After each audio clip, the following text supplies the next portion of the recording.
कोई दो दिले ला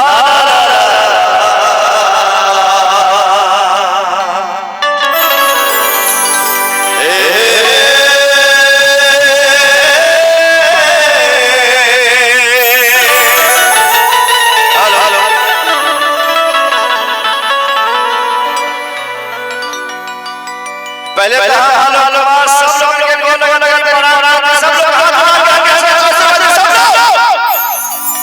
और आज बड़ा ही प्यारा दिन, क्योंकि आज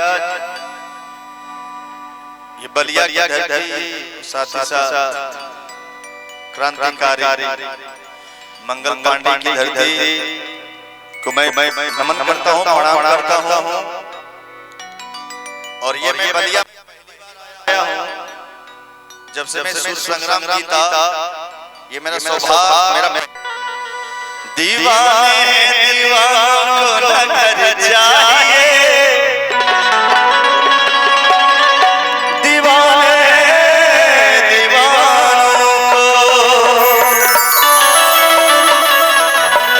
दीवाने दीवानों को नजर जाए, मोहब्बत भरी एक नजर चाहिए, नजर चाहिए। और आज बबलू भैया, राजकुमार भैया के धरती यानी रेवती गांव, जो कि आज पूरे हिंदुस्तान में मिलता है। जब बबलू भैया जाते हैं कहीं यही बोलते हैं कि भाई बबलू भैया है। आज उनके बेटे का जनेऊ संस्कार उपनयन को बोलते हैं। आज सब परिवार उपस्थित हैं और साथ ही साथ धन्यवाद करूंगा स्वर कोकिला कल्पना जी का मैं बहुत आभार, जो कि आप आसाम से चल के इस बिहार की धरती पे, यूपी की धरती पे आए हैं। मैं चाहूंगा कि एक बार कल्पना जी का जोरदार ताली बजाइए सब लोग भैया, सब लोग भैया कल्पना जी का दिखाते। और आज जो भी कुछ गाता हूँ, मैं जो भी कुछ बजाता हूँ, बहुत धन्यवाद इनका भी मैं ज्ञापन करूंगा। क्या भोजपुरी का मान सम्मान बढ़ाने के लिए एक बेटा पैदा लिया है। वाह वाह क्या बात है, मुझे गर्व होता है। जब मैं भोजपुरी गाना नहीं गाता था, मैं एक बात बता देना चाहता हूँ, जब ये बहुत छोटा था इधर,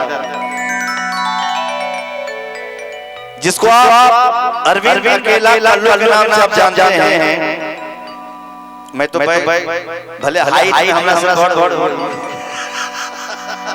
लेकिन उम्र में बहुत छोटा है। तब मैं गाना सुनता था, जब मैं आलोमात ना तो सुर संग्राम में था, ना तो मैं भोजपुरी गाना गाता था। मैं तो ही कलाकार का गाना सुनता था। जब हुआ था हुक राजा जी ने, बहुत छोटा था, तो मैं सोचता था कि कल्लू है सिंगर, बहुत बड़ा सिंगर है। और दीदी तो कल्पना दीदी का तो जवाब नहीं है, मैं तुमका बहुत सुना हूँ। और एक मनोज तिवारी भैया और एक पवन सिंह भैया का बहुत गाना सुना हूँ। तब से मैं जाना कि भोजपुरी में ऐसे सिंगर हैं।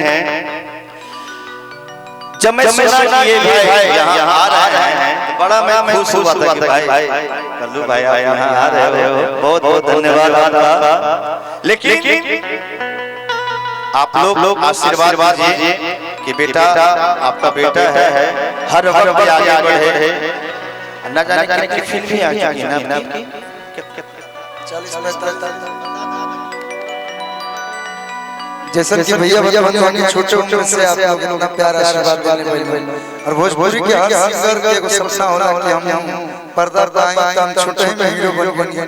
लेकिन 15-20 को फिल्म बाल कलाकार में करनी और 20-25 को फिल्म एज हीरो के लिए बने। और आप लोग के प्यार और आलोक भैया जितना तारीफ करनी उतना वो तारीफ की हम काबिल नहीं की। भैया बहुत अच्छा गाते हैं इनका एक अलग क्रेज है और हम चाहते हैं भैया बताओ कि हम बलिया जिला में पहली बार आए बनी तो भैया हो ताली बजा के इतना आशीर्वाद जोरदार ताली बजा के आशीर्वाद दे दो। शुरू करो कि कलाकार का और दोस्त ना बस आप सब प्यार चाहिए और रुआ गाएं। बस मैं एक गाना गाऊंगा, उसके बाद जो मैं एक गाना गाया था राजा बाबा में कल्पना दीदी के साथ, मेरा सौभाग्य था और उनके राइटर भी यहाँ आए हुए हैं, राजेश मिश्रा भैया देवरिया के रहने वाले हैं और साथ ही साथ मैं उनका भी स्वागत करूंगा सलेमपुर की रहने वाली मोहिनी द्विवेदी जी का, जो कि बहुत अच्छी गायिका है और फर्स्ट एंट्री वही दी हैं। मैं बहुत बहुत धन्यवाद ज्ञापन करूंगा उनका भी। आइए कि थोड़े देरी वही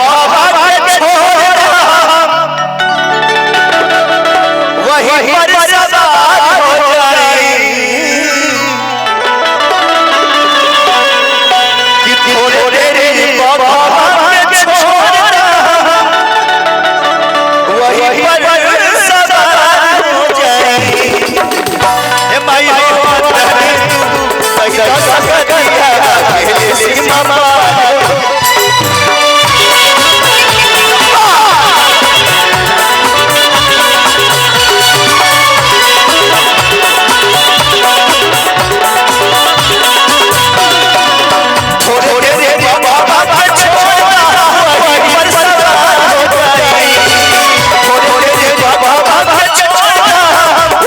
सदा हो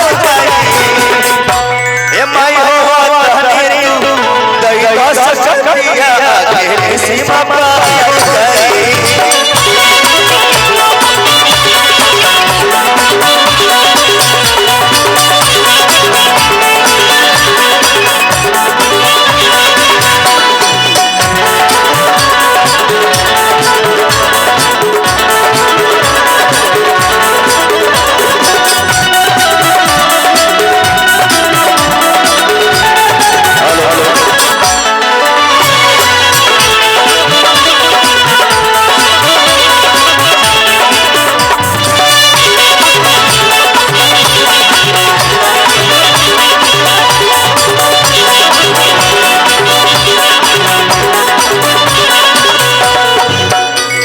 जब मैं गिरिडीह में था ना तो कुछ लोग आए थे तो बोलते भैया वो जब राजा बाबा जो गाना गाए थे ना कि हम तो बबली बोलनी